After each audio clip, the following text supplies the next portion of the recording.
here we go. Underground Assault, gnarliest podcast in the world. Got the one and only Falhaber on the show. How you doing, bro? Yeah, I'm doing good, man. Thanks. How about you? Yeah, no, super good. Super stoked to have you on. Hey, Yeah, thank you for having me. it's nice to have you on the show, 100%.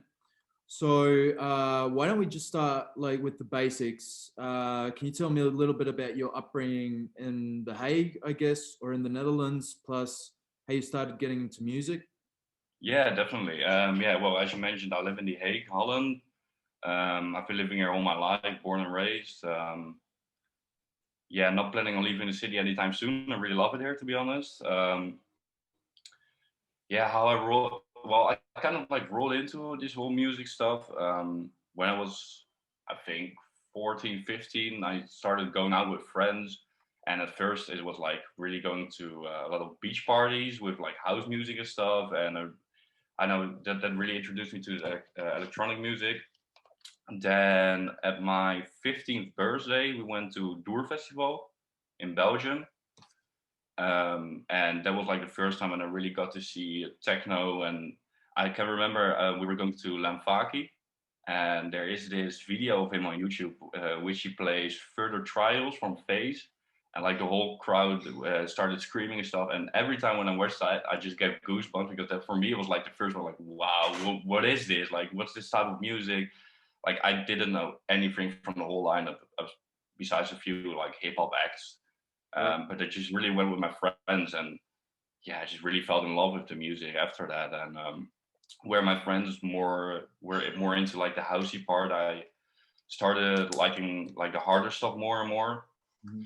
And like making music really started as a big joke. Actually, I was with a friend in my house, and we have like two other friends that have been making music for a really long time, and they're very good at it. But the one friend makes more like trap music kind of stuff and dubstep and whatever. But yeah, I was just at home with my friend. We were bored and we got drunk, and we downloaded the demo version of Fruity Loops. We just started to make like Moombaton and stuff just for fun, like stupid music, just for the fun of it. And the day after or 2 days after, I got bored at home, and I was alone. I was like, okay, fuck it, I just open up Fruity Loops and make something that I like. And then I make the Cripple track, which was like the first track I've ever uploaded. But you also can't save a project in the demo version of Fruity Loops. I just made it in one session. I just uploaded it on SoundCloud just for the fun of it, and yeah, it kind of like blew up pretty fast. And then I got asked. That has like 2,000 likes, doesn't it? I was checking that. Yeah, like especially for the time, I can remember uploading it, and like I didn't promote it or anything. I just uploaded it, and that's it. And like in a week or 2 weeks, it just got like a few thousand plays, and I don't know, people started following on SoundCloud and stuff. I was like, okay, sure. And then I made that second track, the Traumatized track, which was like my second ever made track. And yeah, I have like a love-hate relationship with the Traumatized track because I know how badly it is produced. Like seriously, it's clipping, and nothing is really mixed, and made a video clip for it. Oh, it says that my connection is weak, but you can still hear me? Yeah. I heard you just froze for like. Yeah, okay, perfect. It's Yeah. But yeah, so then Connor made that video clip, and it kind of blew up. And then Tom from TWB, Toxic Waste Buried, the French label, he asked me to release on his label, and I definitely said yes. So I did the first EP on that label. And from there on, I got asked to play at an after party of a fashion show in Paris, which was my first gig ever. And of course, I was super stoked. I said, yeah, let's go. But I never had DJ before in my entire life. Like I never touched CDJs. So I went over to the friend's house and just practiced for a week. And yeah, like at the end, like if I think back on it, it was pretty stupid for me to go, but still like, yeah, of course I couldn't say no, you know. I was playing back to back with someone else.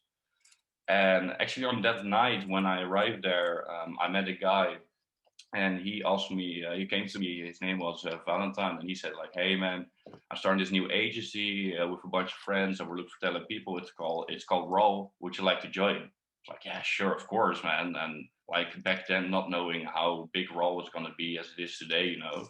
Yeah. So yeah, I'm just really thankful for the opportunities that I got in between. Like, I really rolled into it by accident, basically, and but yeah, I don't know, the whole puzzle seems to fit, I guess. Right, fire. So, like, your first show was in a Paris Fashion Week after party. Yeah, it was. Yeah, it was actually quite a fun story. Oh wait, sorry, my laundry is finished. I have to put it up, otherwise it starts making sound all the time. Great, great.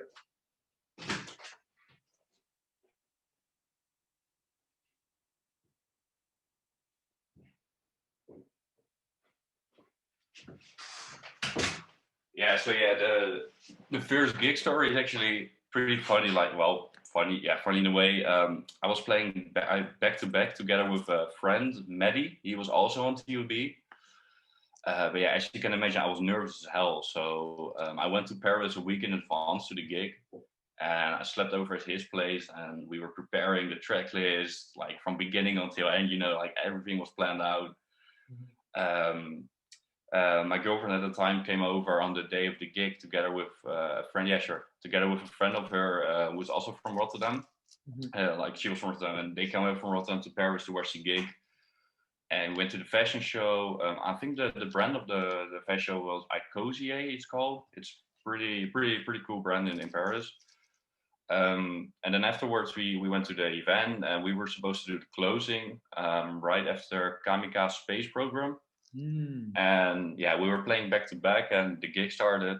The whole club was packed. It was at a social club in Paris, and I think I played the first two tracks. He played two tracks, and then I was mixing in the fifth track, and security came like, "Hey, you have to stop now." And we're like, "Oh, but why? The whole club is still full." And like, "No, you really have to stop." And so then we really had to stop, and I only got to play like three tracks. While I was in Paris for a week preparing for the gig, and I had friends over from Rotterdam to come over. So yeah, like I've never felt so bad in my entire life as back then. Like my mood was just like no hard feelings to the organization. It was not their fault at all. It was just really the security of the club. I think the club also closed like 2 weeks after that. They just permanently closed. So right. Well, yeah, it wasn't the best experience, but it was cool though. Yeah. So what were they having, like sound problems or something like that? Yeah, I'm not sure. Like he was also French, and I don't know. He couldn't really speak English, and they didn't really give an explanation. They were just, I don't know. I think they just wanted. It felt like they just wanted to go home, but yeah, I'm not sure. I'm not sure what the exact reason was to close it down. Weird experience. So when you talk about Fred, are you talking about Umwelt? Yeah, Fred is Umwelt. Yeah, no, but this was sorry. In which sentence do you mean? I'm sorry. Yeah, I didn't mention Fred, I think. Oh, I thought you mentioned some dude named Fred either when you were talking about Raw people or talking about preparing. Oh yeah, Raw people. Val, yeah, Valentine, yeah, Valentin. That's his name. He's like the founder. Yeah. Right. All right. Okay, so do you have a musical background? Oh, you smoking a joint? Yeah, is it okay? Nice, hell yeah. Okay, that's what I was asking. Okay, then I'll leave that. Yeah. 100%, no worries. So I just wanted to know, like, do you have a musical background? Were you talented, in music at a young age? Well, my dad, he's a musician. Like he plays saxophone, flute. Is it called in English trombone? Like a. Yep. And he's always used to play in like when I was younger. He always played in ska and reggae bands. Right. And like I've been going to his gigs since I was like, yeah, as I can remember actually. Like my mom always went with him, and yeah, I really enjoyed it always. Like it's not really that I was into that music particularly, but music was always around at home. Like he was always either playing music or practicing, and he gave me a keyboard when I was younger, so I started doing keyboard a little bit. But it's not like I'm good at it at all, but like, I was young, just practicing some songs from his band or just other famous songs. And at high school, I really enjoyed playing the drums for a while, but nothing too seriously. Just basically with friends, just for the fun of it, and that's it. Right. But yeah, like I didn't, me myself, it really really making music myself started at 15, 16, I guess. Right. Right. So this Fruity Loop story that you mentioned, like, and your first track, Crippled, like, when did that all come about? When was that when you downloaded that Fruity Loops demo? Yeah, I think I downloaded it. I think the upload was like 6 years ago. So I think it was 6 years ago, and I'm now 23. So yes, around 16, 17. Yep. When I downloaded the demo version of Fruity Loops, in which I made it. And after uploading that one and Traumatized, a friend of mine cracked the full version of Fruity Loops for me. So I was actually able to save projects and work further on it afterwards. But yeah, I would say around 16, 17. Right. So when you were, sorry, 2016, 2017, or when you were 26? Oh, when I was 16, 17. Yeah, so that is 29. No, wait, I was born in 79, in 97. So that's 3 plus 6. Yeah, right for 2016. No, sorry, 14. 14, yeah, 14. Right. No, nice, man. You're a young dude, honestly. You're quite young. How old are you now? 23. Yeah, 23, yeah. Okay. Yeah, so you've been hustling for a minute right now. Like your first track, 2016, 2014, 6 years ago. So you mentioned Len Faki was one of your first, the first artists that you saw live and shit. So other Yeah. than him, like what have been, your main influences before and after you started making music up until today? Yeah. Well, I would say when I first got into music, which inspired me, I think it was basically the artists which you get to know pretty soon when you get into techno, like Jeff Mills, etc. And the more I really got into the harder stuff and really like develop my own taste of music, I guess. Mm. I remember watching Perk shows when he was playing here in The Hague. Like we didn't miss anything. Any party that Perk was playing or A&D or whatever, we would really go into. So I would say Perk, A&D, like legends such as Jeff Nielsen, of course, I've always admired and will always do.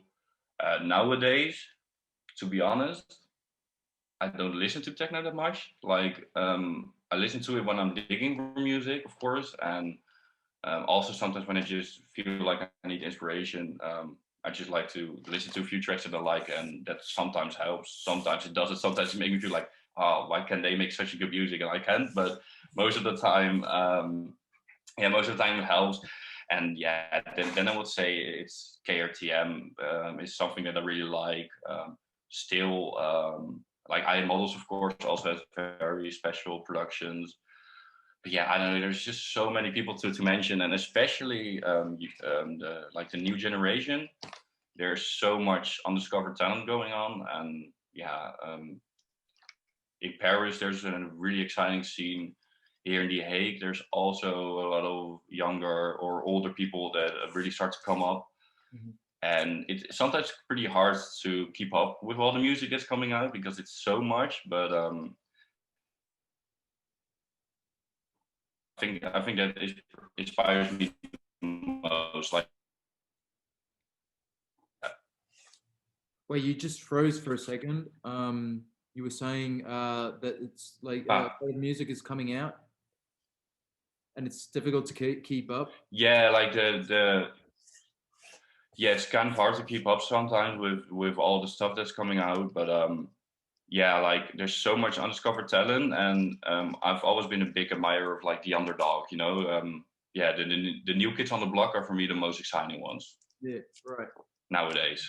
Understood. So I 100% agree with you. I don't know if you know this label, Recollection Records from Paris. Recollection Records. Yeah, I think I've heard of it. Wait, let me just quickly look it up. They've got, you know, I'm very bad at names. yeah, me too, bro.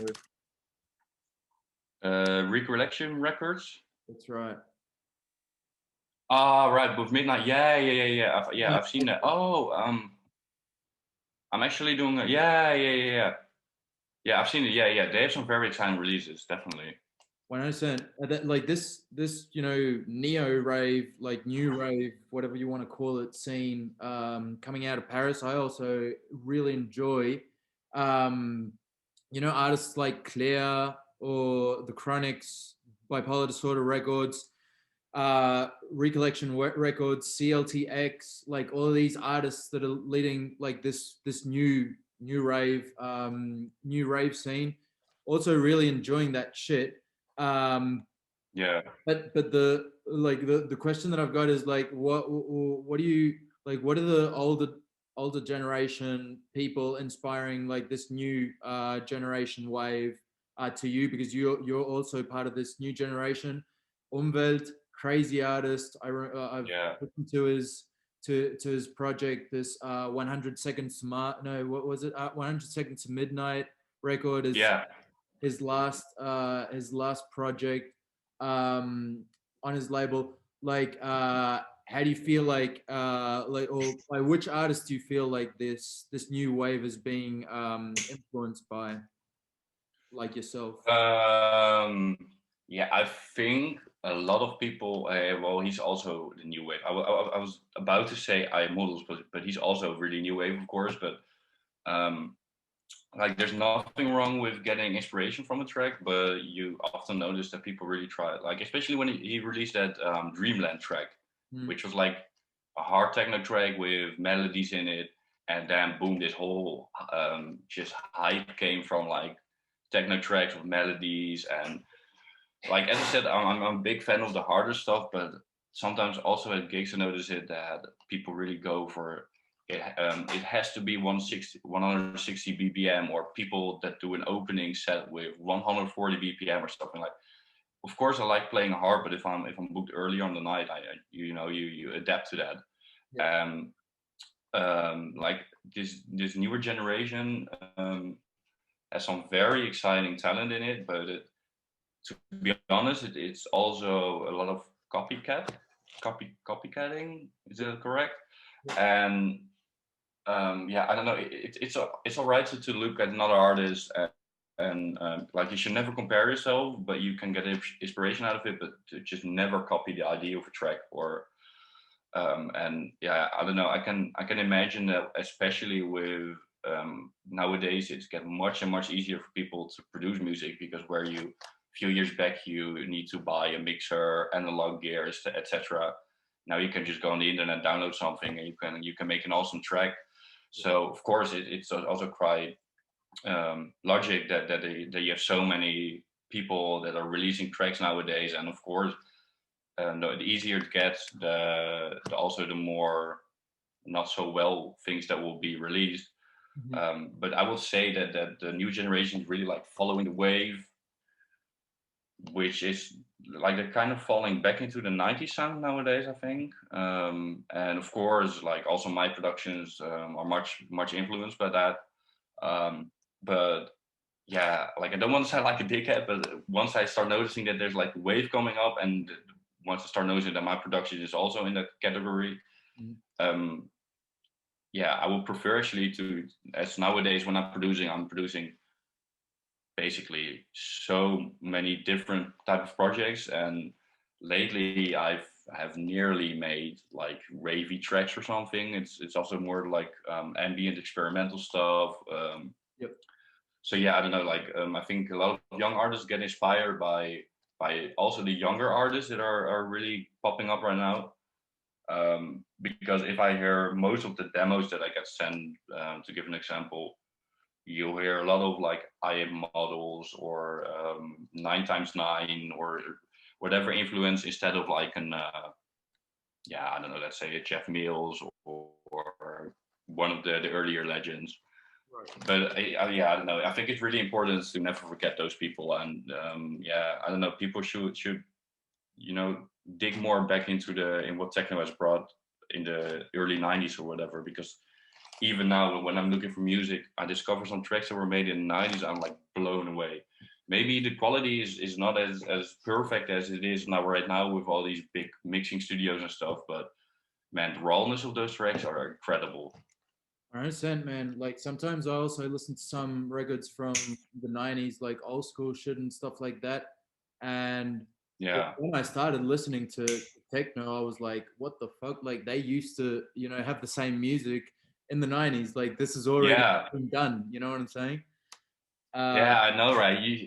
For example, the Trésor catalog, man, you could spend days going into that and just enjoying what they've released in the past. It's insane. I understand, man. So I found it interesting that you just mentioned, that you actually do vary a lot between your projects, or in one same project, you do vary between different genres. For instance, let's take your Rave Nation project, 2020 released through Raw People. I was listening to that shit like this week, and as I said before, like with this introduction that I read out to you, it's not in the recording, but anyways, my favorite one was Forever. Was the track Forever? Right. Oh my, I'm so glad that you mentioned it, because that was also my favorite track. Right. And together with the Breaking Fruit track. Yep. But like the Breaking Fruit track is the track that and I've expected it before as well, got like the least attention, because it's it's not just a 4x4 banger. It's different. Yep. But it's always the track that I like the most, that people don't like the most, and it's always the track that I despise that people like the most. So Right. Nice. I found Forever a very interesting track because, as I said, like that Rave Nation project obviously has a ravey vibe overall, but it's different. It has a different BPM, different rhythms, and to me, it sounded a little experimental. I'm extremely bad at classifying music, at saying yeah, but that's also hard to do. I don't know. For me, it's just good music is good music, and that's it. exactly. So, want to ask you, like, Inhalt Nacht remixed that this track we were talking about Forever. So, Yeah. and it's quite different to the track. Like, it's way lower BPM, lower paced, Yeah. and stuff. So what are you looking for when another artist remixes one of the tracks for your project? Yeah, like when I ask an artist, like at first, always when I ask an artist for remix, it's always like someone that I know, that I have a connection with. It's not like me and Christopher in Alternate are super good friends, but at least I met the guy, and just you also have labels that if you do a remix, they're like, yeah, we're gonna pay this artist like a big remixer. And yeah, for me, I don't know, it's a release, it's something personal, and I prefer to share that with someone that I know. When I sent the track to Christoph, like I just sent the whole EP to him, and he chose that track to remix because it fits his style the most, which I agreed on. And like once he sent the remix, I was surprised as well. But like in my opinion, it's the best remix that someone ever made for me. It's just, I don't know, it's so original how he created from a track such as that. He just made something completely different. And his vision behind it was because the whole EP was already like dancefloor focused. It was nice to have like a variation on it, and I couldn't agree more, actually, to be honest. I think it really, in a weird way, it just fit perfectly into the release. So yeah, but if I ask an artist for a remix, it's really that I like the artist, I like what he makes, I like the guy or girl personally, and yeah, I think the most important is to give them all the artistic freedom just to do whatever they want. Sometimes when I get asked for a remix, I also get sent the demo, the stems to make the track, and if I feel like making a completely different kind of track, but it fits, then why not? It's called a remix. You should actually just flip it over and do something completely different with it. I think that's very interesting to do. So yeah, I was very glad with the way that how he approached the remix. I understand, and I also think that correct me if I'm wrong, but like from your perspective, if you're asking someone with that mentality, like someone that you actually know to do the remix because you like his style, because you like the person the way they are, you want them to give you a raw remix of the track and the way they perceive they should do it, and not, Exactly. influence him to appeal to your project or anything like that. I Yeah, no, just give him the complete freedom. Indeed, yeah. well, now that you mentioned like his reasoning behind doing like a lower BPM remix for the track and stuff like that, I understand it 100%. I didn't understand it when I listened to it because it was like Yeah, breaks a little bit with the project or whatever. But yeah, that's the thing. I think that was my mistake though. But I think it would have been better to do it as the last track of the EP instead of because after that the Carbone remix hits, and yeah, that really goes with the original tracks. Then that one, and then I think it was supposed like afterwards. Maybe it was better to use it as the last track. But yeah, but still, I'm very glad with the remix, and it's I think it's a super nice track that he made of it. or like it, I don't know, the like loads of for instance rap projects have interludes, Yeah, approach like an interlude or something like that, like a little bit of calm and then going back and finishing yeah, the exactly. project in a ravey way. All right, so moving on. So let's see, your first project or one of your first projects, Plague of 1518, right? Yeah, right. On Raven's Eye. Right, 2016. So that, There was yeah. there Was was also yeah. Sorry. Sorry, I was just going to say that I get like a kind of a GABA feeling from that project or from a couple of Yeah, from that project. Am I right with that shit, or am I tripping right now? yeah. I guess you could say that. I like it was a split EP that I did with the owner of Raven's Eye, Dylan, and I remember we were talking about doing an EP together, and at like back then the highest BPM that I ever made a track on was I think 135, maybe 133 maybe. Right. And he told me like, yeah, let's do this EP together. I made the track at 140 BPM. I was like, oh, holy shit, that's fast. Like, and like nowadays it's more the standard, but then it was like, oh shit, that's pretty fast. I was like, yeah, fuck it, I'll try it as well. Um, and then at first I made that LD50 track, which was also kind of a turning point for me. Like, it just got more notice because of that track. Also got a few gigs and stuff, because back then maybe I had done like 2 or 3 gigs or something. And after releasing that, you could start noticing that it got more attention. But the second track, the Plague of 1518 track itself, that's also an example. Like the LD50 track is a track that I still like, but like the second track, the Plague of 1518 track, I don't know. At the moment, I liked it, so I still was like, yeah, you make it at a certain moment from a certain feeling, and back then I enjoyed it.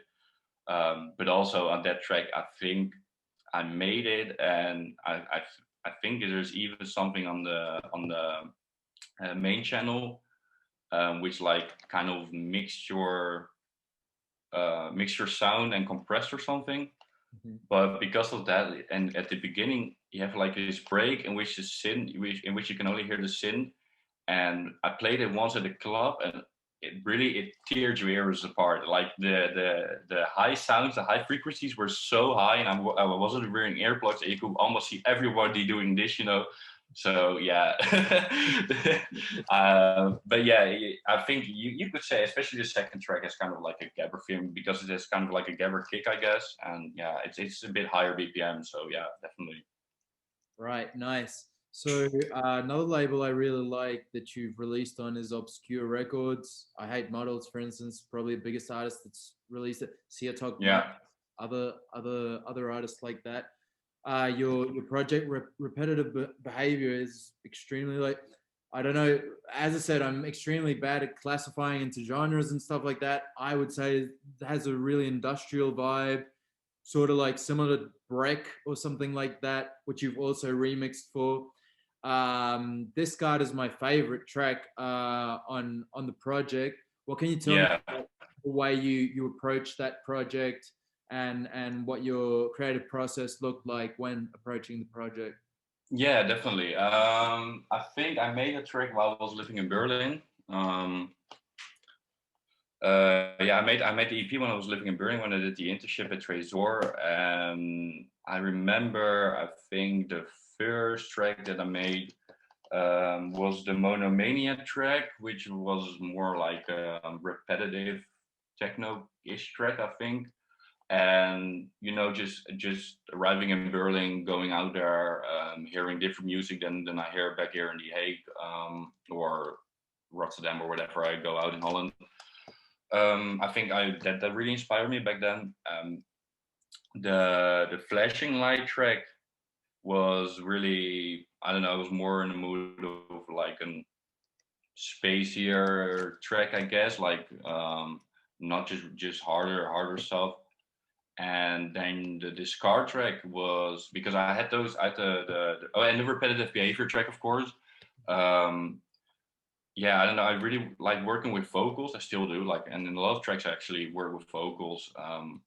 And especially with those two tracks, like for me, the whole EP, the repetitive behavior, came from an idea that like I noticed with myself that I sometimes had like bad habits, or it was just things that I used to do more often and often, which like in my head I knew like I shouldn't do that, but you still do it or whatever. Yeah. And that's really where the repetitive behavior track came from. And with that idea in my mind, I was like, it wasn't as I had it in my mind. So then I started looking for stuff in which there was a vocal that said it. And I think I'm not sure if I can recall it exactly, but the vocal goes something like repetitive behavior, and it's from a documentary about people with like an illness that do everything repetitive again. And I don't know, like the vocal really described the feelings that I had back then, and also Monomania was also the title of that track, also came from that. And then the Discard track was really, for me, that was the last track that I did for the EP, and it was also at a moment in which I figured out stuff for myself more, and I could leave some stuff behind, and that really, yeah, gave me the inspiration of like the last track of the EP. Let's make a more harder track as a closure, and also that's why the track is called Discard. And it was really for me also for the EP itself to leave out with a bang, but like all the tracks in particular, it really does come from my own frustrations or just daily life things which I struggle with. And of course, I know 99% of the people, maybe 100, won't understand that while listening to the EP, but that's totally fine. Like I make it, I bring it back in the world, and people can approach it how they want. Like if somebody feels like this card is a love song, totally fine. If that's the feeling that you have with it, go on. Like that's what music should be. Actually, it should be a way to deal with your emotions or whatever. And yeah, so that was really, I think that was the biggest inspiration behind the EP, which is me dealing with my emotions back then, and situations, I guess. Right. So quite interesting. So then music is like an escape way for you, something that gets you concentrated, where you can express yourself from a musical perspective, and express your feelings and deal with those feelings in a certain way. Yeah. It's funny, man, because for some people it's not like that at all. Like I actually interviewed this guy, this producer called Giordano 3-4 weeks ago. He's released on Soma Records, and he does totally different music too, like way more experimental and stuff like that. One of his projects is called Dynamism of a Human Body, and I was like, nice concept, what the fuck does that mean? Yeah. And he was like, well, it just sounds cool, you know what I'm saying? Oh yeah. So some people like you approach it from maybe a self-healing perspective, a way to express your own emotions through art. Some people it just like, well, I don't know, I just make music, this is just like, yeah, definitely. But I think that it took some time for me to approach it that way, because like the first two tracks, Crippled and Traumatized, yeah, I also just called them those because that sounded cool. yeah. you know, once I just developed my own music taste more, and I guess you could say like grown up a bit music wise. Yeah, then I just started approaching everything so much differently, and like where I really like to talk with people that I know if they struggle with something, to help them. Like I don't talk that much myself, and yeah, music is my way to talk, I guess. Right, right, 100%, man. Real shit. So you've released through these very cool labels, Obscure, as I mentioned, Raw People, Rave or Die, and so forth. How do you approach those labels, or do the labels approach you? Like Raw People, you were part of the project since the very Yeah. beginning. You're like their second project, aren't you? You're On roll. Oh no, not their second But project.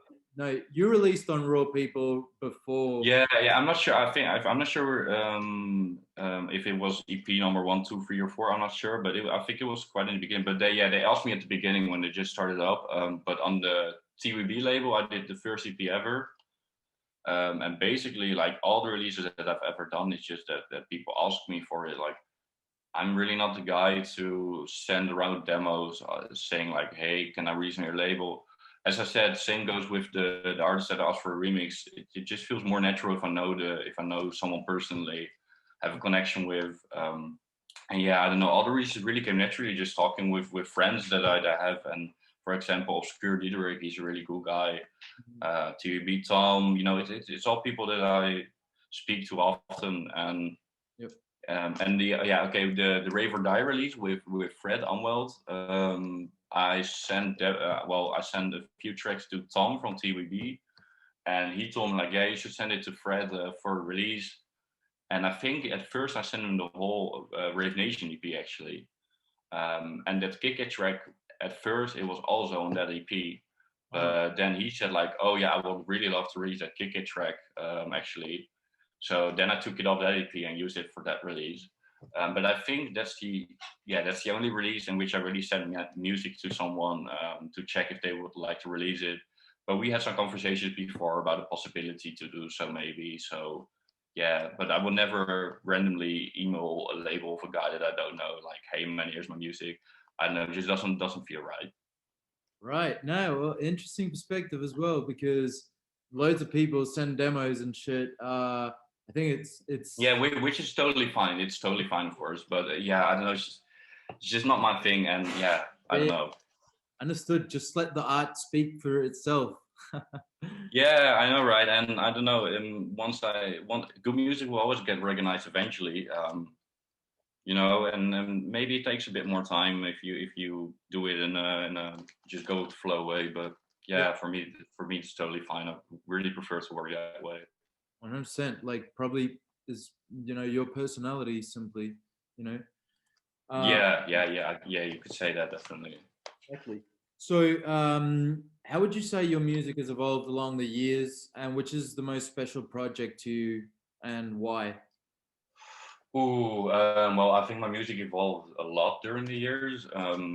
Especially if you look at the beginning, it was just only hard stuff all the time, and you know, then I really got into also like the old school sound a bit more, and that's also the things that I released recently the most.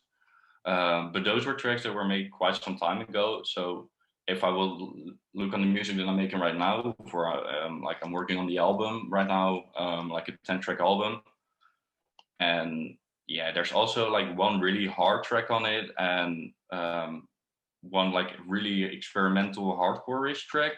But besides that, it's ambient, it's weird stuff, but like no hard stuff at all. And man, it was such a relief to make that. Like, of course, I like making hard music, but especially nowadays with not having events at all. Usually, I make hard tracks when I did like a weekend of gigs in Paris at the Crazy Warehouse Party. I get home at Sunday, my head is just full of inspiration of making party music. Yeah. But now me sitting here in this room for a few months already, yeah, like of course I like to go crazy a little bit sometimes, but yeah, it has been mostly experimental stuff. But yeah, so that's really where I in the beginning was only making industrial-ish stuff. Nowadays it goes from any genre basically. So I think that evolved a lot. And the project that I'm most proud of that has been released, yeah, I think it's kind of an easy choice, but I think I would have to say Rock the Beat. Rock the Beat, right? Yeah, I don't know. That's one of the few tracks that I've released that I can still like listen to myself, and of course I'm proud of it because it kind of blew up when I released the track. There was a video clip on it which hit like 200,000 plays, but then that account got deleted unfortunately. So the clip was from YouTube. And then it got used for an Oyster magazine feature, and there was like a lot of Instagram videos that were going around with the track under it. So like I think if the channel didn't get deleted, it would probably have hit like 1 million views or something. Right. So yeah, like I'm proud of the impact that it had, but I'm most proud of it because I made that track while living in Berlin as well. I was living in a very, very crappy apartment at Alexanderplatz. Right. And I had a roommate. He was Hungarian, and he was just really into art and stuff. And I think I came back from a weekend at Berghain, and I was sitting in the living room with him. We were just talking about how special it actually was that in Berlin you always have these parades and stuff. Mm. And then we were just looking up old videos from the Love Parade. And well, the conversation ended. I went to my room and I wrote that track in like, I think 45 minutes. And like the whole idea was there. And then of course the mixing and stuff, which took way longer. But I think the whole track I just made in 45 minutes because I was so inspired at the moment. And then I made that clip together with a very good friend of mine. Yeah. Inspired or high? Because you just mentioned 2 days at Berghain. It was it was I went to Bergen on Friday I think, and I got back on Sunday morning, and I had the conversation with him at 11 p.m. in the living room. I went into my room at 12 p.m. I made it in 45 minutes, and I went to bed, and I woke up the next day, and at first I even kind of like forgot that I made something, and right the beat, I was like, oh shit, I made a track yesterday, totally forgot about that. Shit. And I opened it, and man, yeah, I loved it. So yeah. Shit, that's some crazy shit. The way those massive tracks, come about, and like the best music comes about. It's some crazy shit, bro. Yeah, and seriously, like your best tracks, well, most of the times your best tracks are made in the least amount of time. Yeah. It just went so naturally, and yeah, once you reach that, I think you can be pretty sure that you made something quite nice. Right. And also working for hours on the track can also do good, of course. But I don't know. It's sometimes you have these magical moments that happen, but definitely not every day for me. I understand. So you mentioned like living in Berlin, and before you mentioned you interned at Tresor, right? So yeah, right, yeah. So okay, what do you do? You study at university, right? So what did I used to study at first, I was in high school, and in which I started at the highest grade. I went down pretty fast because I was interested in other things and going out and stuff. Then I left high school to go to an hotel management school. Because a friend of mine told me I think that's something for you. I was like, oh yeah, sure, I'll go for it. And at first I was like, yeah, this is it, I love this. But at that period is when I got into techno and stuff, and I like the management part of the study, but working in a hotel, no, not for me. And so then in my third year, I got kicked out of the school because in the year before that I passed all my exams, but I skipped school quite sometimes. So they made me sign a contract which said that I have to be there every day, etc., etc. Then on Friday I left home sick, I think for my last lesson, which was Dutch.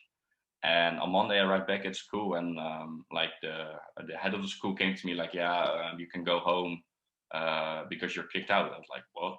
Like, "Yeah, you went home sick, but you weren't sick." I was like, "Yeah, I was sick." And he told me to come back a week later. I came back. He's like, "Yeah, you lied to us. You weren't sick." I was like, "Yeah, I was sick." And then he got like, it was really like a movie scene in which they were like confronting someone. He took like a paper out of a bag. He turned it and he moved it to me, and it was a screenshot of my artist profile on Facebook that had a gig in Paris on Friday and somewhere in Italy on Saturday. But I really wasn't feeling well, so I went home, just get some aspirin, sleep a little bit, and then go for my flight. So I was like, okay, but yeah. So then I got kicked out of there, and then I went to the event management study. And for that, I had to fix an internship. And my mother told me actually, like, you have this club here in The Hague called PIP.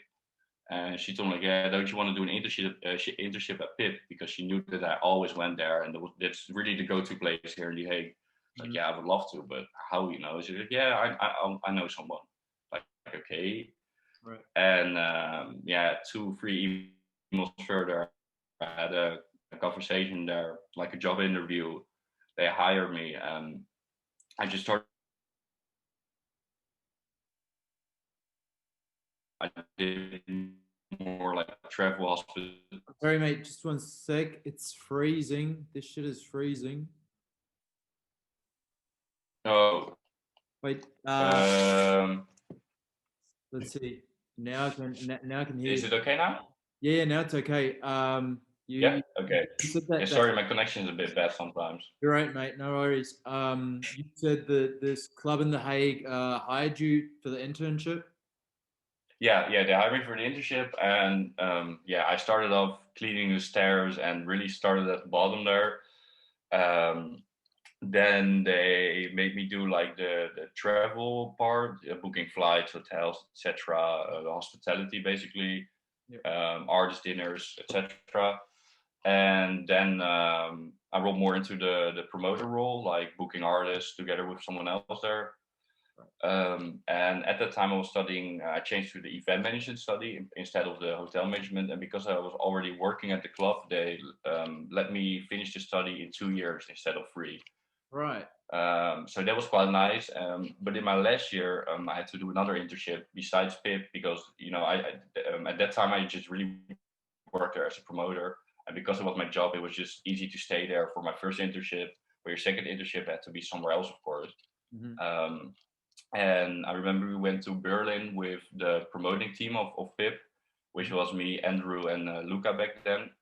And we were doing an exchange party with Wilde Renate. Mm. So like we were doing a party over there, they were doing a party at our club, and we went there to shoot a promotion video and talk about PIP promoting plan in general. Mm-hmm. And then I told them like, yeah, I have to change the internship. I don't know where to go. And they were like, yeah, why don't you try Trésor? I was like, yeah, I don't know. Like back then, I had already played in Trésor one time for the New Evasions event. Mm-hmm. And I got and since then I kind of stayed in touch with them sometimes. But yeah, I don't know. I was pretty afraid to ask that or something. Like, yeah, I don't know if they wanted an internship guy out of Holland, whatever. But I sent a message to Marco from Trésor.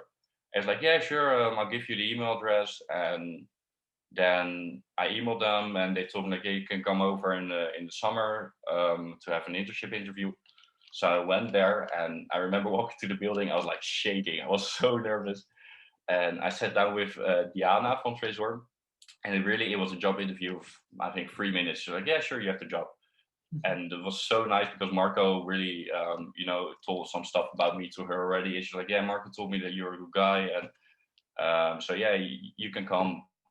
So, yeah, I was amazed, and I had to start in September. It was for a half a year.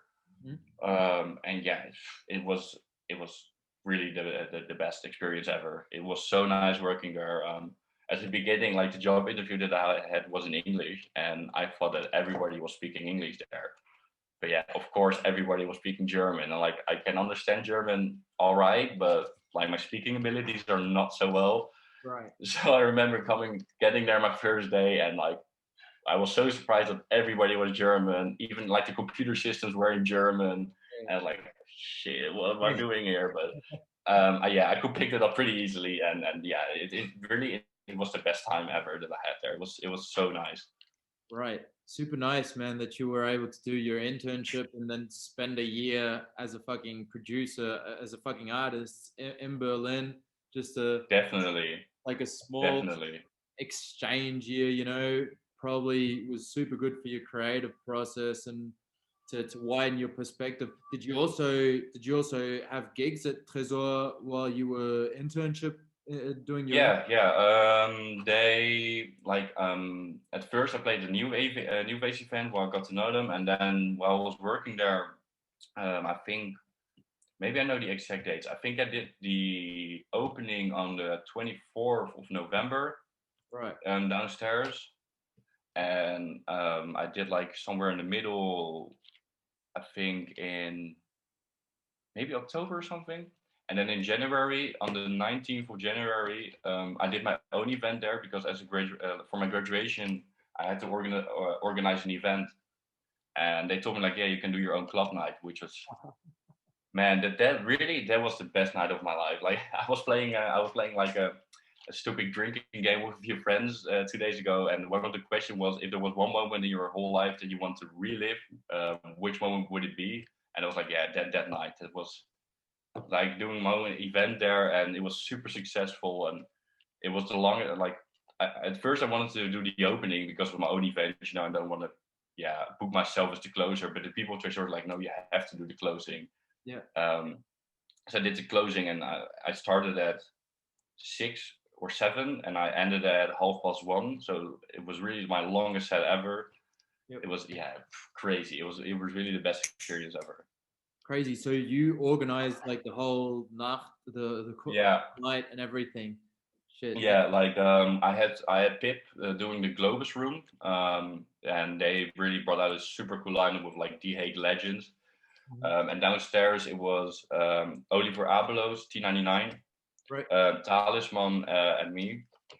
And yeah, just organizing the whole thing, doing all the bookings, going to the artist dinner with them, picking up from the hotel. So like when I finished my set at 1 p.m. the next day, I've never been so exhausted in my entire life, but also satisfied as fuck. Like it was really bad.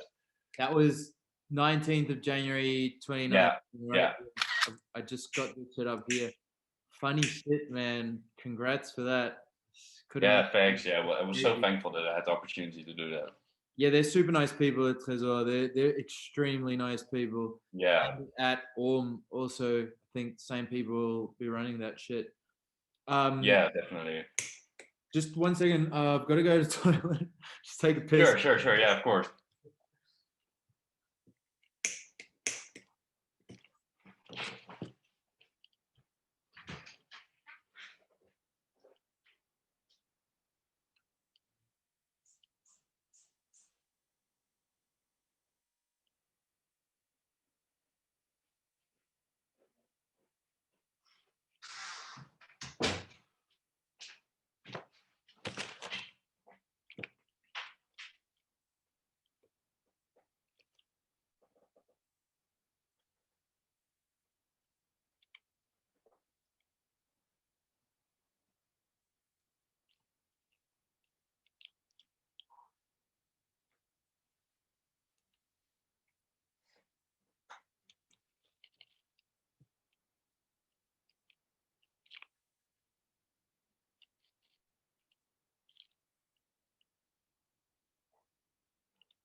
Sorry about that. No, that's all right. No worries. Cool. So, yeah, let's talk about weed and shit because I think it's quite interesting. Most artists I've met, have had their phase with drugs or with weed or whatever, and are totally over it because they weren't able to be productive with it normally. Actually, the other day my last interview was this guy Charlton. He's from Rotterdam. Charlton Charlton Raven. Yeah, Charlton from Rotterdam. exactly. Yeah, man, he's a legend. Yeah. I've been to quite some after parties with that guy. For real, right? Yeah, Yeah, no, he's my guy 100%. He's a super good dude.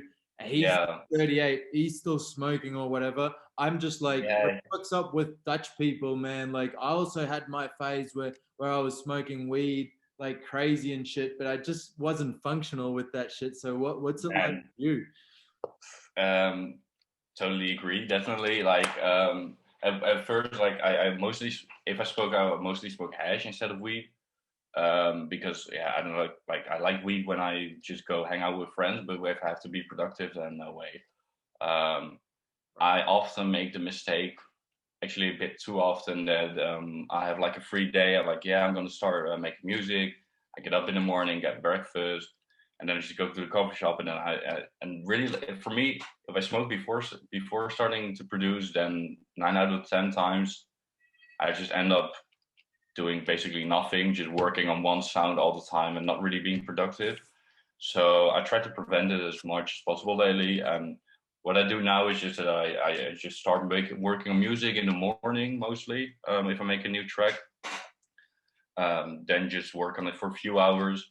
Then I go out, have a walk, just to rest my ears, or I don't know, do groceries or whatever. And then during the night, while mixing it or working further on it, if I smoke, then it's totally fine. Then it works. But yeah, if I have productive stuff to do or my studies or whatever, then I just don't smoke. Impossible. So you're not like a daily stoner, someone that smokes every day.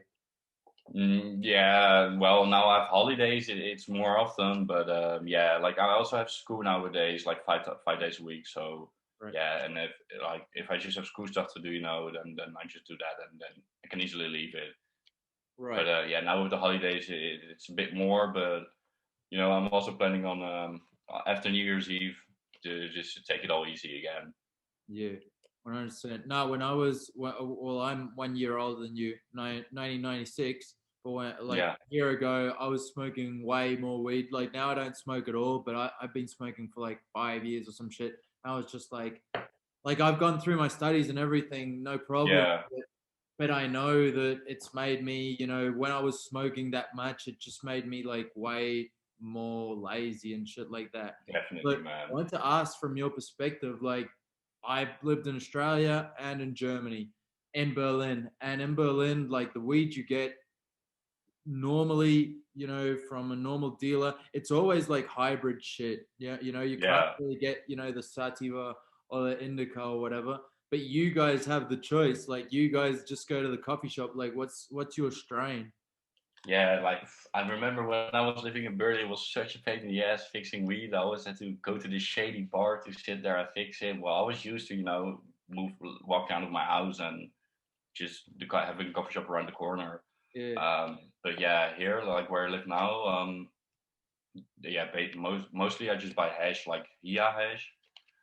And if I smoke weed, I prefer sativa most of the times. While being like making music, because I don't know, it makes you creative, right? At least that's what they say. So yeah, yeah, yeah. then I would say sativa, but mostly hash. Right. Oh, so mostly hash. Right. Yeah. Yeah, Okay. So like some lemon haze or some super silver haze or some shit like that. yeah. Mostly I just look what they have because it changes every week. So most of the times you just pick a funny name. I don't know. Yeah. Yeah. It's always fine. So I don't really mind. I don't really have like a certain thing that I always buy, but yeah, it depends. I just look at the price menu and I just okay, let's do that one. Yeah, man, that makes 100% more sense to have that shit legalized and for you to be able to be like, well, I want to chill, I'll have an indica, I want to, Exactly. Yeah. creative or whatever, I'll have a sativa. Yeah, like I don't know, you guys are far way advanced, like in comparison to the rest of the fucking world. Yeah, I don't know. You can fix a lot of shit in the world, making legalizing things. Also like criminal wise and stuff. Yeah, I don't know. Like Holland, yeah, pretty lucky to live in Holland because they're very easy with everything. And yeah, I don't know. I think there's, as you said, like some other place in the world can really, but yeah, like America is getting there weed wise. Then politic wise, let's not get started about that. But yeah, yeah, I don't know. Just give it some time, I guess. Also, Portugal legalized everything, I think. So Right. there's progress. Like for instance, yeah, like there are these loopholes. Like my mum is from Spain, for instance, and well, in Spain you're able to plant two plants legally for your own consumption. Oh, right. Yeah. You can have those at home, and there's a loophole where some associations have, or some people have created these associations where you basically, if you become a member, they plant your two plants for you, and then you go All and right. pay a fee, you know, for Yeah. for them planting your weed or whatever. Yeah, it's kind of like a They loophole. always find a way around. Yeah. But Exactly. also in Holland, it's quite weird because like selling it in a coffee shop is legal, but it's illegal for the coffee shop to buy it. So then you have like, which is called in Dutch, the backdoor settlement, I guess, Right. which is really like a gray area because it's not 100% legalized here, which would even be much better because then it can be grown by the government. But now the weed that coffee shops still sell are still it's still illegal weed bought from an illegal dealer, because that's like the weird part. So yeah, I think in America it's 100% legal. So then you can it's also grown by the government. I think I'm not 100% sure, but yeah, that's still quite weird here. Right. And yeah, I think, but there has been some speculation about that they want to change that sometime, but we'll see. Right. So you're like, you don't really have dispensaries that grow weed in the Netherlands. No, it's still, but like for you have this very famous coffee shop, Greenhouse, Right. and I saw once in a video that they really just go to American stuff and just buy it illegally, Oh, really? because yeah, you just can't buy it. Yeah, it's not doable. So yeah, I don't know, and it's good that we as a consumer can buy legally, but there's still a lot to be fixed with the whole other stuff. Hell yeah. Yeah, no, it was super funny. I've been to Amsterdam, I think 3 or 4 times with my mates or whatever. And the first time we obviously bought weed or whatever, and we were in one of those, central squares, whatever they're called, and Yeah, there was a policeman, and we were like, are we allowed to smoke a joint, in front of yeah, the policeman, or are we supposed to, hide or something? yeah. But we just smoked the joint in front of the policeman, and he was like totally fine. It's like Yeah, crazy. Yeah. yeah. I think in Amsterdam, like they changed that law here in The Hague last year. Like now it's not allowed to smoke in public places, but Oh, still, like I've never had a complaint from a cop before. But in Amsterdam, you shouldn't worry about anything. Yeah.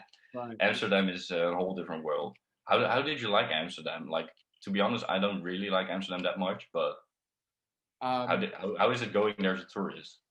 oh well, as a tourist, I fucking love it, man, because Yeah, I can imagine. Yeah, to me, it's like a small fairy tale, middle, exactly. Yeah. Yeah, that's what medieval. everybody says. Exactly. And also, have you tried magic truffles? Yeah, once. Yeah, once in my life. When I was 16, I think, or no, 15. It was the first thing that I ever tried besides weed or whatever. Yeah. Um, yeah, it was okay. Which ones It did you was have? fine. How much did I have? Like which ones? Like Oh, which? which one? Oh, I have no clue. My friends bought it. Like, I was working as as a medicine delivery guy back then, and it was raining all night and had to overwork. So I arrived there, and everybody already took it. Was already like tripped out, Right. and I just ate my part. And once they were like calming down, it started for me, and it was fine. I had a good laugh, but I've never done it. Like I've never done it a second time because I'm not really interested in it anymore. If people are really gonna do psychedelic, then I prefer to do whatever LSD or something. Right. Right. Yeah, I had that. Like, I've had them like I think 3 or 4 times at least. We also ordered them to Berlin, and I've also had them with Spanish friends in Spain and stuff like that. They always get there, although it's illegal, obviously. But the last Yeah, time I had them was actually in Spain, and I had the feeling like well, exactly what you said. Like it's just kind of a dirty psychedelic high. So next time I try some psychedelic shit, I don't want to trip out on fucking mushrooms or truffles or some shit like that. But like more maybe like a cleaner psychedelic like LSD or some shit. Yeah, I don't know. I think for me they just work very well. As I said, I only did it once when I was 50, so maybe it's a different story back now. But it's also really disgusting to eat them, and like with LSD, you just put it in your tongue, wait for a bit, and you're fine. So I know it's just a lot less hassle than trouble. And yeah, if I do LSD, it's just I don't know. For me, it's the most fun. Like if I do it at a festival, for example, I'm just like a kid in a candy store, so happy, and then like I don't have that with pills or something. I just get fucked up, and I don't know. I just be saying nothing all night. While with LSD, I'm just really like happy and running around, and I don't know. Yeah, so that for me, just the most fun. Right. I guess it also depends a lot on, your personality and the mood that you've got at the time and shit like that. Like, well, I don't really take drugs like that, but I have obviously tried nearly everything. I think Yeah. it's MD, at the end of the day, if I'm going out and I don't want to fucking die and stay awake until 4 p.m. or some shit, I'm just gonna take MD, and that's like what gives me the best high, I guess. But yeah, Yeah, definitely. No, but really, I've had great times with that as well. But yeah, like as I said, but lately, especially with no events going on right now, it's yeah, there's no use for me to do it right now because yeah, maybe with New Year's Eve or something, I'll do something. But yeah, it has been quite some time. yeah. Well, you guys have the best shit in the Netherlands. Everything's exported from the Netherlands, so Yeah, yeah, right. Yeah, it's yeah. We're as I said, I'm pretty lucky to live here. yeah. 100%. Okay, so let's go back to music. Just gonna grab one lighter. Wait, 1 second. Right, 100%.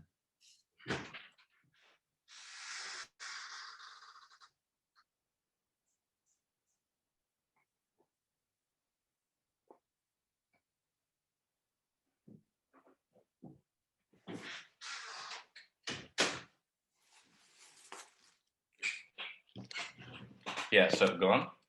Right. So I was just saying, like, so let's go back to music, right? So, Yeah. how would you describe your sound? Oof. Yeah, I think the sound can be quite different with every release, basically, because yeah, as you said, like the Rave Nation release is more ravey-ish, while the Obscuur release has a whole different touch to it.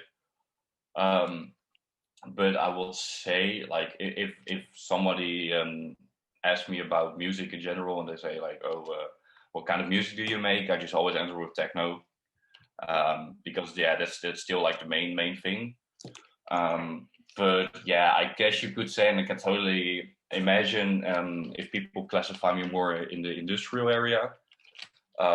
But I think that will change a lot once I release all the album, for example. And I'm really looking forward to show another side from me that people I think are not expecting, and I'm not sure, maybe nobody will like it, but that's also totally fine. Maybe I'll get some new people that will like it. I don't know, but yeah, for me, it's really special to bring something like that out to show that it's more than just faultless hard stuff. Let's say it like that. Right. Nice, man. So it's interesting that you mentioned that because you mostly, always see a progression from what artists started doing to what they might be like Inhalt der Nacht, one of my favorite artists. Some of my mates say Inhalt der Nacht does like mainstream techno music, which you really have to be into techno to call it mainstream, to call mainstream what Inhalt der Nacht does. But I kind of understand like looking for these drops and shit. But one of the things that I noticed about him is that he's branching out and trying out new genres and shit like that, which also shows something new, some maturity, as an artist. Yeah, definitely. Like, of course, you always have a few of your mainstreamish tracks. Sometimes you just have to make that track that works on the dance floor and that everybody will like. But same goes for the remix that he did for my EP, which was something completely different. I think he also made a post of it lately that he um, really enjoyed, and he also told me like they really enjoy doing different stuff nowadays. And yeah, I totally get that. And as I said, especially with no events going on, I think a lot of artists tend to move more. Yeah, as long as you make like music from your feeling and your mood, then I think nowadays with all the shit going on, I think there's a lot of. I can imagine that there are a lot of artists that are tending to do more experimental stuff, or however you want to call it, different stuff. So yeah, I think yeah, it's quite logical that guy is Inhalt or Nacht made the decision, I guess. Real shit, real shit. So Charlton, when I was talking to him, he said that he approached COVID also as an opportunity to look into more experimental stuff and just like be in the studio. He just nowadays he told me just doesn't nearly use any software anymore. Yeah, I saw that indeed. There's some videos of him in the studio. Yeah, I still haven't visited. Like we always talk about tell each other like, yeah, we have to go together one time, but it never happened until now. But maybe someday soon. yeah, yeah. He's in a studio. He told me it was like a bunker or some shit. Yeah, he has the same studio as I think also David Funk and stuff is also located there. Oh, really? It's in Rotterdam somewhere. Shit. Yeah. But yeah, I think he's in there for days lately. Yeah, yeah, yeah. I've seen a lot coming across. Yeah, 100%. So, and it seems like for you, it was COVID was also an opportunity, to experiment a little bit more with your music and branch out of, your typical industrial sound or whatever. So it has its good side, it has its bad side. Maybe you'll see, you see some progression as an artist as well, which is also extremely important as we were saying. So Yeah. talking about new school and stuff like that, can you mention some of your favorite artists that are coming out right now that With like the new school style, like that's inspired by the 90s and stuff. yeah. Yeah, okay. I have to think about like seriously. I'm so bad with names and stuff. But wait, I'll look. I can look it up if I just check my catalog on Bandcamp, and I can easily see what I bought lately. Right. Um, but yeah, I really enjoy, especially like people like JKS. There's a guy called LA. He recently released an EP on Planet Rhythm, Mm-hmm. which was amazing. And yeah, like if I look for music, I mostly look at labels that I just like. For example, Planet Rhythm. Then also guys such as Progression, which was released by Flug, I think, which is also super nice. Um, yeah, let's see what's more. Mort, but yeah, that's not really the new school style. But yeah, I don't know. For the new school style, I would say guys such as JKS.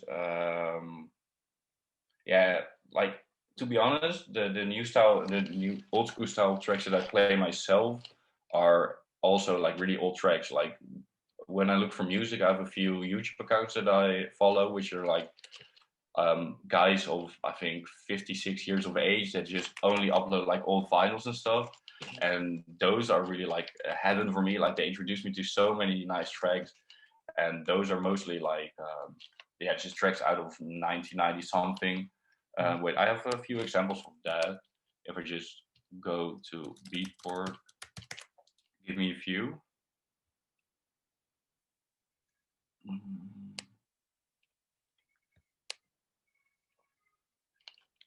Just have to look it up 1 second. Yeah, you're right, mate.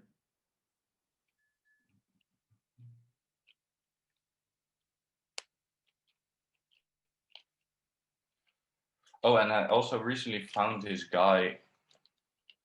He has amazing tracks. His name is Ultra. I never heard of him before. I think he's from Sweden, Mm. but he's really had some very exciting releases. Ultra. Right. I'll note that shit down for me. And oh yeah, for example, Lars Klein, he's also made some very very good music.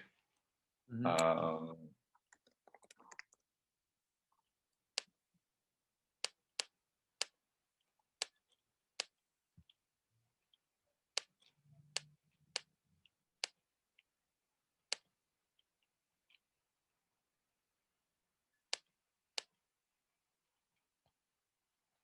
Yeah, okay. Here I have a few names that I really really like. For example, Monolink is a guy that makes amazing music. Old stuff from Vincent de Wit, Bas Moy is also That's very very interesting. he's more direct. Uh, what? Baz Moy is Mord Records, right? Actually, Yeah, exactly. Yeah, and like his stuff that he released during the times of, well, let's say 2007. yep. Man, those tracks are crazy. The ones that I found recently. Mauro Picotto is also a legend. Mal- Carl Mack. Marlon, Mauro Picotto. Wait, I can. I'll write down in chat. right? And Yeah. Karl Marx, also A-Paul, Mario Piu. Sterling Moss is also very cool. Right. Obviously, The Advent is also has also great releases out.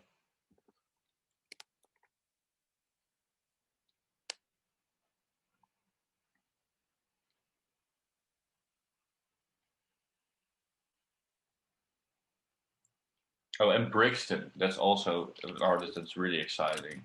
Um, but yeah, I don't know. It's really if like I'm scrolling down my Beatport list right now just to see what I bought recently, and it's all like 1996, 2008, 2007, 2001, 2003. So Right. to be honest, I don't really buy that much newer releases. Yep. If it's for the new school style, like the new releases that I buy are more the harder stuff for like per tracks. Yeah, the list can also go on forever, of course, but yeah, 100%. like for the old school sounds, mostly the older tracks as well. Right. It's interesting that you mentioned Baz Moy. That's actually one of the plugs for Charlton, like how he started, getting into music. He met Baz Moy. He told me, and started releasing through Mord Records and shit. And Yeah, the people that actually showed him, how to be an artist at the end of. yeah, exactly. Yeah, Buzz Moise, like I never met him before, but man, he's a legend. He has brought out so many good releases, and yeah, and also on his label, of course, his label legendary. Right, right, 100%. So I wanted to talk a little bit about the Netherlands scene, like the Dutch scene.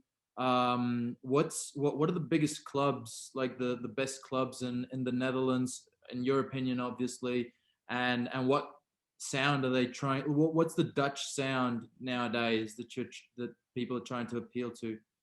Well, the best club, of course, is Pip for me here in The Hague. Yeah, that's really that sound that we promote there is yeah very wide. It's a lot of like Italo disco, but also electro, techno stuff, of course. But I think looking at the Dutch scene, um, then you really have to look at Rotterdam, Amsterdam, of course. Yep. Like now it's closed, but you had the school Trouw in Amsterdam as well. Yeah, of course, you also have this really big venues such as the Gashouder, where Awakenings is. Yep. For me, yeah, it's not really the best location. Like visiting there, I really didn't like it, but I was played there, which was amazing. But like visiting wise, I wouldn't say that. For me, the most exciting clubs that I like to go to in Holland are Pip, Basis in Utrecht. It's also nice. The school was one of my favorites, and oh well, how can I forget Perron in Rotterdam? Man, Perron in Rotterdam that's really a special place for me. Like once I really got into the techno sound, we went there every weekend. Like we always seriously, I think it nearly happened that we didn't go there on a Saturday or Friday night, and there's where I got to see like Jeff Mills all night, and yeah, I don't know, it just introduced me to a lot of artists, but also the artists that I just got to know. That was the place in which I could also see them live, and Man, they had some crazy nights over there. It was, yeah, the Carbone is okay. I would say I had the best time ever at Carbone myself in Rotterdam. Yeah, and it closed down, so that was kind of sad. But I think they reopened again. I'm not sure how they're doing with the pandemic right now, but yeah, like Carbone in 4 or 5 years ago, maybe three. It was really the best time ever. Right. So another thing that I wanted to ask you, you know, being from the Netherlands, is Charlton told me that the way he started out, you know, having gigs and stuff like that, getting into music was DJing at coffee shops. There's, Oh, really? yeah, like Yeah, the you hear them more often. I think a few others and also started there. Yeah. exactly. So does that still take place? Like the people still, you know, DJ at coffee shops. A coffee shop's also like a center of people, you know, giving opportunities to people for to starting out and stuff like that. Or Yeah. Well, like I've never seen the coffee shops, but like I've never experienced that there was a DJ at the coffee shop. But I think that was also more common back in the day where it was like only vinyl, because I think I heard in a podcast once with a DJ from Amsterdam that was standing. I'm not sure who he was exactly, but he also started out playing in coffee shops. mm, But I'm not sure how it is these days. Like for what we do at Pip is every Wednesday we open the club, and people can DJ there for 1 hour, practice on like a big sound system with our equipment for like €2. So that's really like in that way we try to give an opportunity for people to play, and also we just have a guy there walking around, and if you notice someone that's very good at what he's doing, or he or she, then we just book them for our club. So in that way we really try to support the upcoming talents. For example, I don't know if do you know Kiki? Kiki? Key No. slash Key. Okay, well, yeah, she yeah, if you look it up, maybe you know. So, but she also started there, and and now she's all over the place. She really blew up, Right. and but yeah, I don't know. For me, in the beginning, playing in Holland, it took quite some time for me to get a gig in Holland. Like for me, it was always in other countries at first, and even nowadays, I think I've been a resident at Basis in Utrecht. Yep. So and obviously at Pip, I played a few times, quite some times, and some other places in Holland. But most of my gigs are always in a different country, mostly France, basically. Real shit, real shit. So, talking about France, I wanted to ask you about, well, we've been talking about new school and stuff like that. So, what do you think about this whole possession techno movement going on? What do you think about that?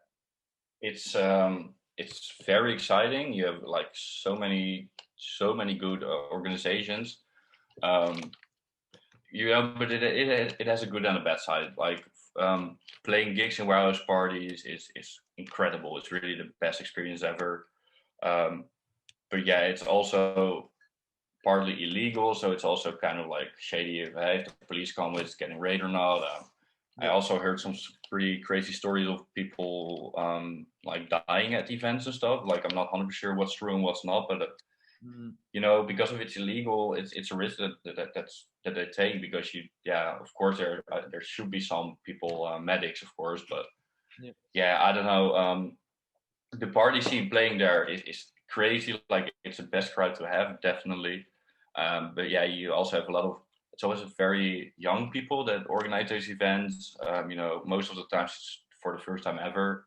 Mm, So yeah, it happens quite often that I was going to train from Rotterdam to Paris, and you arrive there and then you're waiting for like 45 minutes, an hour to a driver to get there. And right, yeah, I don't know. The organization part is quite sketchy sometimes, right. but yeah, I don't know. Which is also quite fun for me in a way. Like I really like this whole raw feeling from we just have a good location. We put out some speakers. Maybe the sound is not that good, but fuck it, we just go.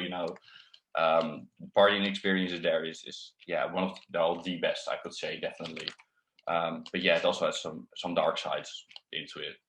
But yeah, 100%, 100% real shit. So, to me, like when I started seeing, you know, all these possession videos on the internet yeah, and shit, I was like, shit, this is similar to Berghain, but like you're allowed to record, you know, take deep yeah, and shit is quite interesting perspective, like what's going on. And also what you said about people dying at these illegal raves or whatever, that takes place in Berghain. Also, you know, it being completely regulated and acknowledged by the government. I don't know who told. Yeah. I don't know if this is true facts or whatever, but someone told me that on average, people like 18 people die a year in Berghain or some shit like that. I was like, well, whatever. I believe that shit because it's just bound to happen. You know, so many people taking so many drugs, you know, so Yeah. often. But Yeah. I've also heard crazy. I hear a delay of my own voice. Oh no, not anymore. But yeah, I also heard some crazy stories. Like I'm not sure what's true and what's not, but yeah, I know it's messed up. It's messed up. Yeah, well, at the end of the day, like we're all adults, and even if you're 23, if you're 24, you're 25. Yeah, no, definitely. Like you also have people that get drunk in a car and kill themselves. Yeah, that's also stupid. Yeah, of course. Like it's also you're an adult, you can make your own decisions. Yeah, definitely. Right. But yeah, I wish we would live in a good, happy world where nobody dies of overdoses. But oh well. Exactly, bro. Exactly, totally agree. So, moving on a little bit, like the scene in Berlin and London, Detroit, and I'm pretty sure in Holland as well. In you know, clubs here in Berlin have like a little how do you say it? Like were originated based on a concept of people being able to go to those clubs and be themselves. Like it was kind of like an escape way for minorities, like the LGBTQ community or people of color or whatnot. So do you guys or the clubs in Holland also have this concept? Do you also feel like, you know, same as Berghain or Tresor or whatever, is a very LGBTQ or minority friendly club? Do you feel like clubs in Holland also have this perspective for the party goers? Yeah, well, definitely. Like, I'm not sure if there are really clubs that are open because of the same reason as in Berlin, like because of people could be themselves. But like at PIP, we have parish gay nights. In Amsterdam, of course, you also have like really big gay scene. And yeah, I don't know, like sometimes you notice with clubs that are opening that are really trying to represent the Berlin way, no lights, sticker on your phone, whatever. Um, yeah, like a few clubs that do that, and I'm like, yeah, why? Like, not necessary, but you definitely have a few clubs in Amsterdam, especially, and I think here in The Hague, especially at PIP, there's a lot of representation of the LGBT community, and I think in the scene, Amsterdam should be the biggest. I think. Mm. And also at what's the club called again? As I said, I'm so bad with names, but yeah, this club in Amsterdam which has like a very common gay night. Wait, I'll look it up.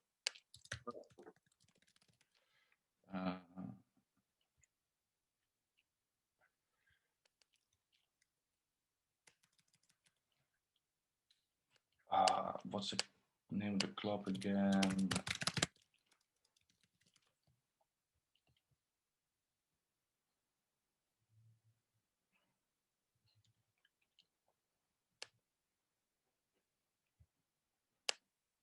Almost found it. Oh yeah, Radiant. Yeah, that's the Radiant in Amsterdam. Yeah, you have a very nice event which for that community. Right.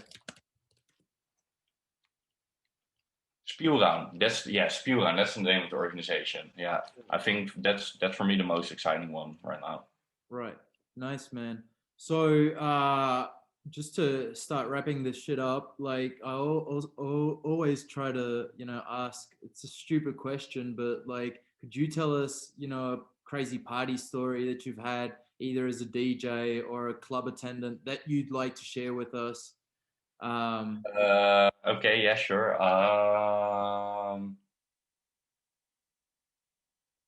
Yeah. Okay. Wait. I think I have one. I'll just have to light a cigarette and I'll be back and tell it. Sure.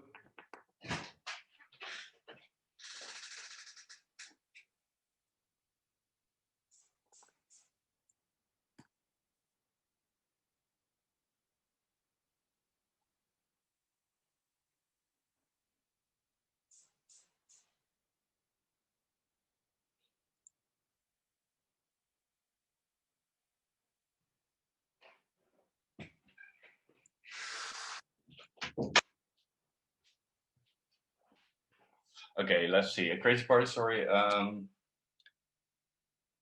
Well, as a DJ, I would say, okay, the one that popped up immediately was I was playing. I think it was my first warehouse gig ever in Paris. It was for Contrast. Um, I was supposed to play from 9 in the morning until 11, I think. But me being 17 years old, I think, very excited.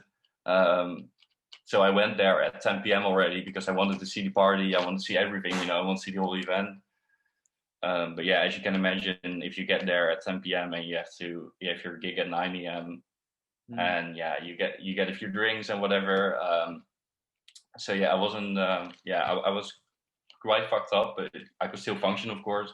But then it was my time to actually play, and I can remember I had a USB, like a very cheap one. Yeah, I don't know, like I didn't know anything back then about DJing, so well, of course a bit, but like I didn't had no clue that you really had to buy like a good USB stick. So I just had a cheap one with the tracks on it, and I plugged it into the CDJ, and they just didn't work. Like nothing happened.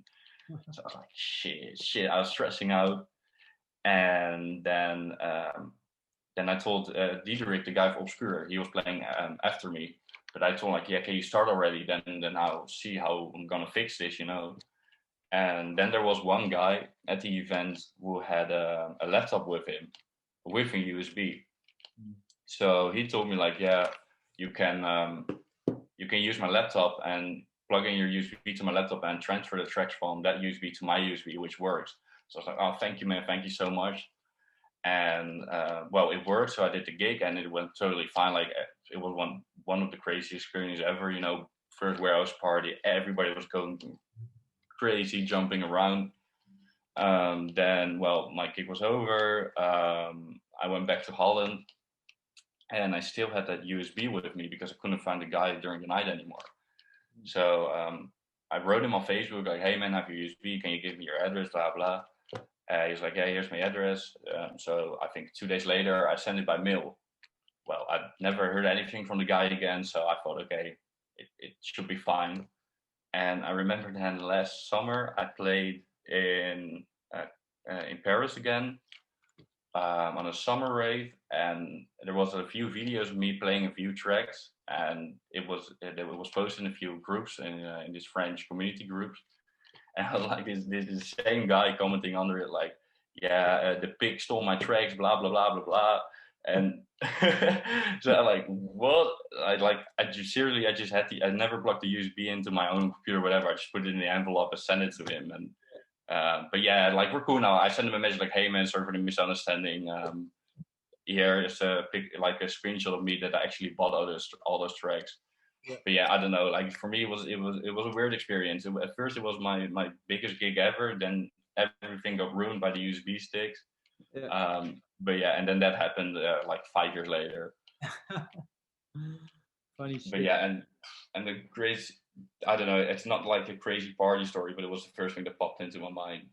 But yeah, man, as like a party story of me going out, I could write a book, but I'm not sure if that's very. Yeah, I'm not sure if I'm supposed to tell all those stories, but yeah, I've seen some heavy nights and weekends. Right. Real shit, bro. What was I gonna say? Oh yeah. Just I would just like to have your perspective on what COVID's been like for you. Sorry, if you've had any gigs during COVID and how you've approached them, other than the production side that you mentioned. Being more creative. Well, yeah, I had 2 gigs during COVID. Which were both in France. And to be honest, of course, I had like a double feeling with it. Because the events were promoted as everybody has to wear face mask, everybody has to be apart from each other. And yeah, at the first gig, I still really believe that. But yeah, as you can imagine, with those events being quite illegal, once I arrived there, nearly anybody was wearing a mask or whatever. During my stay at the event, I kept my distance all the time with everybody. while I was DJing, I wasn't wearing a mask, but nobody was around me, like at 1.5 meters, you know. I uploaded a few of those videos on Instagram, and I also got some reactions from other DJs in my DM, like, yeah, you know, it's not very nice that you did a gig. And I totally understand it, but honestly, like, COVID brought me financially in a pretty bad situation, so I really had to do the gig. It was really just to survive, you know, for me. So if it weren't for that, you know, well, then the chance would be much wouldn't be so big that I actually would say yes, you know. But I just really had to do it. So yeah, of course, there's a really double-sided feeling for it. Like, you see a lot of videos coming up, and with this, it's some serious shit that's going on right now, you know. So of course, yeah, I also feel quite bad that I did it, but yeah, it's really that I had to, and you know, and it, of course, in one way, I also thought of it like, yeah, if I say no, there's gonna be another guy standing there.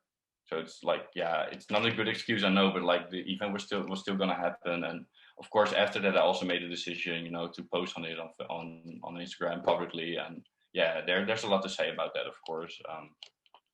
But yeah, doing the gig was seriously only financially for me, and yeah, and also a lot to be, of course, it was really fun. I love playing again, but yeah.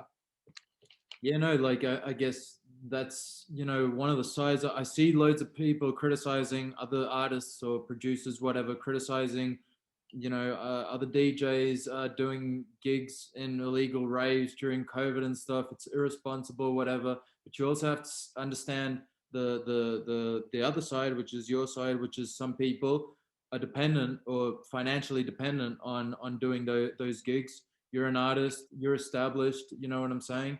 And you know, people, I feel like nowadays people just jump too quickly to criticize, you know, other people just based on very minor or certain actions, whereas if you don't have the bigger picture, you know, it's quite honestly not fair, you know, for Definitely, and you know, it's also gets kind of an hype to, you know, call out people for stuff nowadays, and also some of the people that I saw complaining about other people are also the people that are sharing videos in the story with a few friends hanging out, which they also, you know, don't obey the rules. So, and of course, it's different than 1,000 people standing next to each other, but still, you know, I don't know.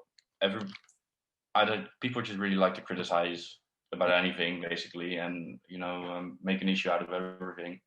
yeah. And of course, there's a serious thing going on, but like, yeah, I don't know, the publicly shaming part and stuff, that's not necessary. You know, of course you can DM someone and say like, hey man, and then as I said, people that did that to me, but they really DM me and they weren't like commenting under the post or whatever. And I had a good conversation with every one of them and I explained to them as well. As I said to you, like, yeah, totally agree with you in a way, but yeah, it was really just to survive, you know. So yeah, you do crazy stuff when you really need to survive.